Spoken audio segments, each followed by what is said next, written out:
ছিন্ন করে লৌহে মোড়ে আর বিলম্ব নয়। ধুলায় পাছে ঝরে পড়ি, এই জাগে মোর ভয়। এ ফুল তোমার মালার মাঝে ঠাঁই পাবে কি জানি না যে, তবু তোমার আঘাতটি তার ভাগ্যে যেন রয়। ছিন্ন করো, ছিন্ন করো, আর বিলম্ব নয়। কখন যেদিন ফুরিয়ে যাবে, আসবে আঁধার করে, কখন তোমার পূজার বেলা কাটবে অগোচরে।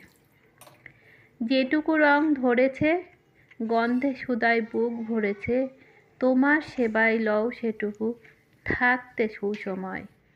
ছিন্ন করো, ছিন্ন করো, আর বিলম্ব নয়। গীতাঞ্জলি থেকে রবীন্দ্রনাথ ঠাকুরের বিখ্যাত কবিতা।